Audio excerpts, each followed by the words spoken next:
Semeton saya sempat membaca tulisan Agung Joni yang ditulis pada Hindu Alukta dan blognya di hindualukta blog.com ini menceritakan bagaimana sepertinya beliau Agung Joni ini mengkritisi anak-anak muda zaman sekarang yang ada di Bali khususnya. Semeton terkait masyarakat Bali yang sudah terlanjur dicap kaya. Nah, inilah yang menjadi judul pada tulisannya pada blognya yang diunggah di hindualukta blog.com Semeton. Mungkin kita ketahui Semeton banyak perantau atau orang Bali juga tidak terlepas dari stigma ini ketika mereka merantau di luar Pulau Bali. Pada orang tua zaman dahulu itu berjuang habis-habisan. Mereka merantau, merambah hutan, kemudian menebang pohon yang ada di hutan, menjadikan sawah yang sangat luas, dari yang tidak bisa dibajak sampai saat ini para cucu-cucunya bisa menikmati sawah yang sangat luas dan layak dan dapat dengan mudah untuk diolah dengan berbagai teknologi yang ada. Nah, Semeton, pendapatan per kapita jauh di atas rata-rata pendapatan nasional. Kemudian turis datang begitu banyak membawa dolar. Tak hanya hotel mewah tentunya dan restoran yang meraup dolar tersebut. Kerajinan Bali yang sangat terkenal tentunya yang ada di Bali maju pesat karena tentunya diincar oleh para turis Semeton.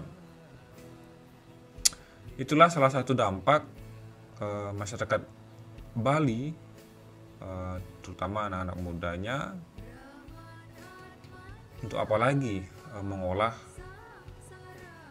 tanah pertanian atau perkebunan mereka. Nah, begitu Semeton. Kemudian karena itu ada hari pemuda-pemuda Bali yang tak mau lagi berlumpur-lumpur di sawah tentunya.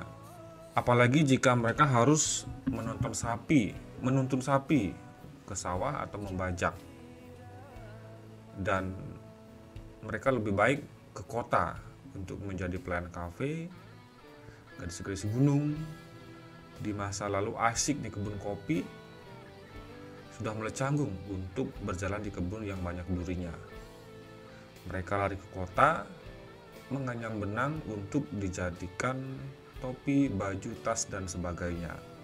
Sawah dan kebun terlantar karena generasi tua yang berpredikat sebagai petani juga mulai berkurang tentunya. Nah, pemerintah pun tak begitu memikirkan petani. Begitu tulis Agung Joni pada blognya tersebut.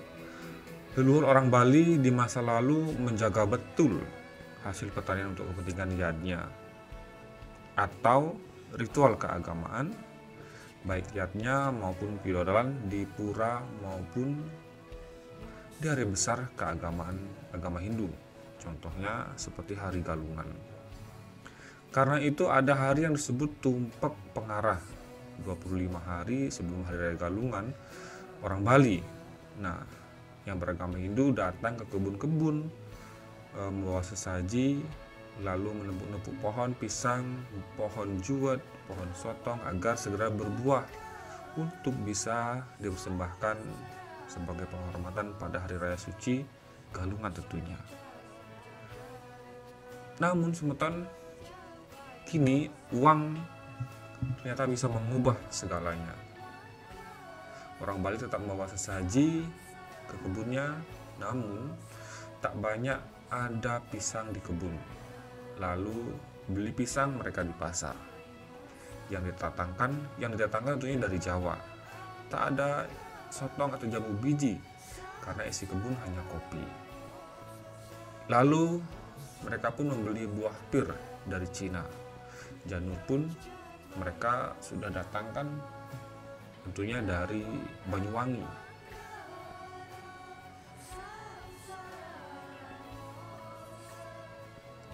Janur ini biasanya didatangkan melalui mobil truk dan bertruk-truk jumlahnya datang di Pasar Badung, dan kemudian bersamaan dengan bunga, ayam, bebek setiap malam orang Bali membeli apel di Amerika di sana untuk dipersembahkan ke pura-pura. Dulu jika ada gadis Bali tak bisa membuat Banten, tentunya para orang tua akan sangat bersedih. Sekarang tidak ada lagi ibu-ibu yang bersedih. Malah dengan manis pada anaknya berkata, "Ilu, belikan Daksina ke pasar Sanglah." Dan sang anak pun langsung naik sepeda motor sambil menyanyi, "Ilu-ilu ajak jam lali," lah, begitulah kira-kira. Kemudian Canang Sari, Daksina, dan segala pelengkapannya pun dibeli. Tidak peduli yang menjualnya baik itu orang Bali ataupun orang Jawa ataupun siapa saja, bahkan orang Hindu yang menjualnya atau bukan. Barang yang sudah dibeli benar ataupun salah, yang penting uang sudah berbicara. Dan menurut seorang Pendharma Wacana Kondang Bali, kalau sudah terjadi transaksi dengan uang, segala dosa mungkin kekurangan Banten sudah dihapuskan. Ini bercanda tentunya dalam sebuah ceramah dan wacana. Nah, sementara budaya konsumtif masyarakat Bali yang mempengaruhi kebijakan publik, karena orang Bali kaya membeli sepeda motor begitu mudah, apalagi dengan teknik mencicil. Setiap menit ada iklan pecicilan sepeda motor di radio swasta Bali, bahkan di media sosial dan dimanapun. Hampir setiap rumah tangga orang Bali ada sepeda motor di pasar. Menurut survei yang dilihat, tak ada satu rumah yang tidak memiliki sepeda motor bahkan. Jadi di dalam satu rumah bisa ada 4 sepeda motor. Apakah ini salah masyarakat? Tidak juga, karena pemerintah tak pernah mengurusi, bahkan berpikir pun mungkin belum, bagaimana menata transportasi dalam kota dan pasar yang ada di Bali. Tak ada angkutan kota yang terkoordinir yang bisa menjangkau seluruh jalan seperti di kota-kota lain yang ada di Indonesia. Sultan terlanjur dicap kaya dan terlanjur manja dimanfaatkan dengan baik tentunya oleh para pendatang. Orang Bali yang malas memasak dibantu oleh pendatang dengan menjajakan makanan di pinggir jalan, baik itu berupa bakso, kemudian pecel lele, semua tersedia. Jagung rebus pun dijual oleh pendatang dan sekalian jagungnya juga berasal dari luar Bali. Jagung yang biasanya dulu tumbuh di tegalan orang-orang Bali kini sudah jarang sekali terlihat, dan bahkan kurang laku karena kurang manis, kurang besar, kurang ini dan kurang itu, karena pemerintah memang tak pernah mengurusi pertanian. Demikian tulis Agung Jodi. Bahkan jeruk kintamani busuk pernah di pohonnya karena upah memetik jauh lebih besar dibanding dengan harganya di pasaran. Lantaran kalah bersaing dengan jeruk Malang atau bahkan jeruk impor itu sendiri. Ternyata uang pariwisata tentunya tak selamanya bagus, teman-teman. Saat bom Bali di Kuta pernah meledak, mereka pun terpaksa harus berhenti dan kembali ke desa untuk menyelamatkan diri karena tidak ada lagi pekerjaan pada saat itu. Sementara baru setelah bom Bali reda, kini pariwisata di Bali pun mulai bangkit lagi. Dan tentunya itu sebuah berita yang sangat baik. Masihkah orang Bali hidup dengan pola terlanjur kaya? Sulit mengubah kenikmatan menjadi kesahajaan dalam waktu yang begitu singkat. Padahal kenikmatan itu tersendiri berakhir kemesraan bersama uang turis yang sudah berlalu. Karena sekarang sudah banyak pekerja dan mereka berasal dari Dauh Tukan bekerja di sektor pariwisata ikut mengais rezeki. Karena pola konsumtif terus menerus masuk ke orang Bali pun mereka menjual tanah. Dan untuk membeli American pizza, bakso, makanya ada istilah orang Bali menjual tanah untuk beli bakso pada saat itu.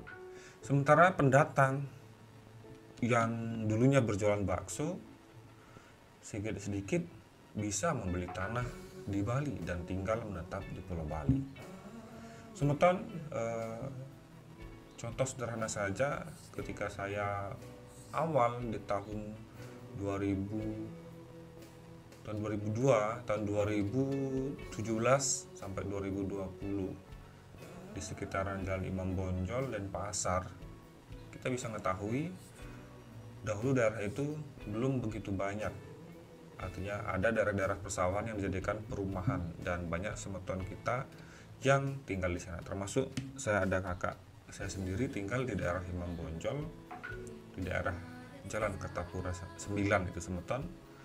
Saya tuh melihat pada tahun dulu awal-awal tahun 2020, 2019, 2018 itu mereka masih terlihat rumah-rumah biasa, mereka berjualan bakso dan ini nyata memang terlihat.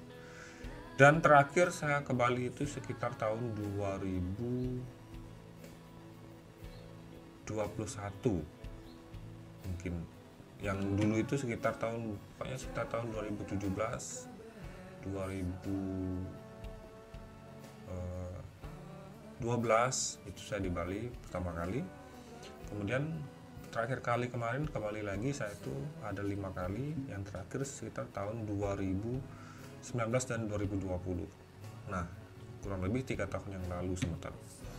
Saya tuh melihat persis bagaimana perkembangan masyarakat kita yang notabene dari Pulau Jawa, yang dulunya mereka tinggal di rumah-rumah bedeng biasa, mereka mulai membeli tanah, dan beberapa fenomena bangunan-bangunan ibadah pun, bahkan masjid yang dulunya itu di depan, waktu itu rumah kakak saya yang ada di Kertapura di Marlboro, Jalan Marlboro itu dekat Imam Bonjol, di depan itu tidak ada bangunan bertingkat selain rumah teman-teman yang kita saudara umat Hindu.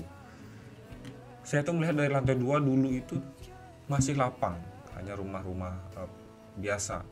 Namun kini sudah tidak bisa lagi melihat hamparan luasnya sawah dan rumah penduduk, karena di depannya sudah banyak ada masjid yang sangat tinggi, dan ini menandakan kemajuan dari mereka ini sangat luar biasa.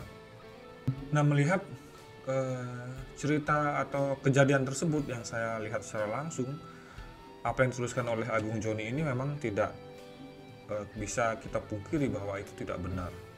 Orang Bali harus berubah, demikian kata Agung Joni dalam tulisannya. Kalau tidak, ya pasti orang Bali akan musnah.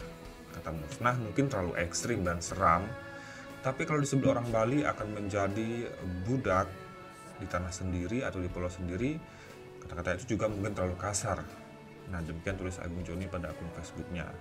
Yang jelas persepsi orang Bali harus berubah dan mau bekerja keras di bidang apapun sepanjang tidak bertentangan dengan ajaran agama. Kalau tidak, bisa stres. Dan tentunya kita harus berpikir kreatif untuk menyelamatkan Bali. Kembalilah bersahaja, berkarib dengan tanah pertanian, sumber kehidupan, budaya asli. Dan semeton, namun ada banyak juga beberapa dari orang Bali yang sukses, dan itu juga tidak bisa kita pungkiri. Namun mungkin yang dimaksudkan oleh Agung Joni ini mayoritas, kita yang dibicarakan mungkin adalah mayoritasnya. Dan semeton, memang orang Bali terkenal dengan leluhurnya dahulu dengan agribisnisnya atau pertanian, dan hal tersebutlah yang kami pantau setiap orang Bali yang merantau, baik di Bali, baik di yang di luar Bali, di Jawa, baik yang di Sumatera, di Lampung, kemudian di Sumatera Selatan, mereka ini memang sangat gemar sekali untuk memperluas usahanya di bidang memperluas aset tanah. Dan di mana-mana jika ada bukaan atau orang yang membuka lahan hutan untuk dijadikan pertanian atau perkebunan, pasti ada orang Bali di sana. Dan semeton-semeton kita yang berasal dari Nusa Bali tentunya itu menjadi contoh yang sangat ini dalam hal berusaha. Mereka menjadi acuan karena mereka sangat pesat kemajuan dan suksesnya. Suatu hari nanti saya akan ajak semeton untuk melihat sebuah perkampungan yang ada di Sumatera Selatan, dan rata-rata pemiliknya itu mereka adalah perantau dari Bali yang berasal dari Nusa Penida, dan mungkin nanti akan kita buatkan video vlognya. Nah, semeton, dari kejadian itu apa yang tuliskan Agung Joni ini memang ada keterkaitannya, bahwa janganlah merasa kita sebagai orang Bali untuk malu terjun ke sawah atau bekerja di lahan pertanian yang tentu terlihat mungkin kotor dan lain-lain sebagainya. Generasi muda yang ada di Bali dengan potensi-potensi yang tentunya sangat besar, wilayahnya sudah maju, memang kalau bisa stop untuk menjadi pekerja dan mulailah untuk berinovasi, menciptakan sesuatu, apalagi di era digital sosial media seperti saat ini. Dan tentu itu jika semakin banyak ada usahawan atau pengusaha-pengusaha muda kecil yang kreatif menciptakan usaha dan lapangan pekerjaan, tentu Indonesia akan lebih baik dan Bali akan lebih baik. Tidak hanya tergantung dari pariwisata, dan juga ada opsi-opsi lain di sana. Dan semeton, demikian ulasan dari tulisan Agung Joni yang saya sedikit setuju pada tulisannya yang tulis pada hindualukta.blogspot.com. Mereka sepertinya si Agung Joni ini berusaha untuk memberikan kritikan kepada masyarakat kita untuk jangan menjadi penonton di pulau yang indah ini atau Bali. Bagi masyarakat yang ada di Bali, ambillah kesempatan-kesempatan yang bisa untuk dilakukan. Jika memang pekerjaan itu baik, tidak bertentangan dengan ajaran agama, kenapa tidak dilakukan? Semeton mungkin pasti ingat dulu itu ada yang namanya Koperasi Kerama Bali. Saya itu sempat menikmati dulu ada bakso Bali ya, yang tentunya dibuat dari bahan babi. Namun entah kenapa, apakah saat ini usaha bakso tersebut masih berkembang, karena itu sekitar waktu itu setelah bom Bali kedua, saya itu sempat bekerja di daerah Kuta Square kalau tidak salah, Kuta Square atau apa namanya itu ya, yang tempatnya bom Bali 2 itu kan ada Dreamland depannya, sebelahnya Matahari. Saya lupa, mungkin kalau nggak salah itu Kuta Square, pertokoan Kuta Square. Dan pada saat itu sering saya menikmatinya. Semeton, silakan tulis komentar apakah usaha bakso dari Koperasi Kerama Bali itu masih aktif sampai saat ini atau sudah tidak ada lagi. Dan itu sebenarnya sebuah kegiatan yang sangat bagus, semeton. Dan semeton silakan tuliskan bagaimana pendapat Anda tentang ulasan dari apa yang tuliskan oleh Agung Joni pada akun Facebooknya dan yang diulas oleh hindualukta.com ini. Sesuai permintaan dari beberapa semeton Istana Channel yang senang ketika saya mengeksplor apa kegiatan-kegiatan semeton kita Hindu yang ada di Sumatera. Saya mungkin akan membuat video-video kedepannya tentang bagaimana kehidupan masyarakat yang ada di Sumatera Selatan khususnya, kemudian di beberapa daerah perantauan dari Bali. Dan semeton bisa tuliskan pendapat dan ide Anda, mungkin video-video apa yang ingin kami tayangkan tentang apa yang berhubungan dengan semeton kita Bali, semeton Hindu, dan tentang toleransi. Semeton bisa menuliskannya juga di kolom komentar sehingga kami bisa menyajikan kedepannya untuk Anda dan bermanfaat bagi kita semua. Terima kasih semeton. yang akhiri, saya Sukurata Istana Channel, Suksma. Untuk Anda yang sudah mendukung Istana Channel dengan subscribe dan share, kita sebentar lagi ada hampir 100.000 subscriber. Terima kasih atas dukungannya. Yang pamit, Om Santi Om. Sampai jumpa di video selanjutnya.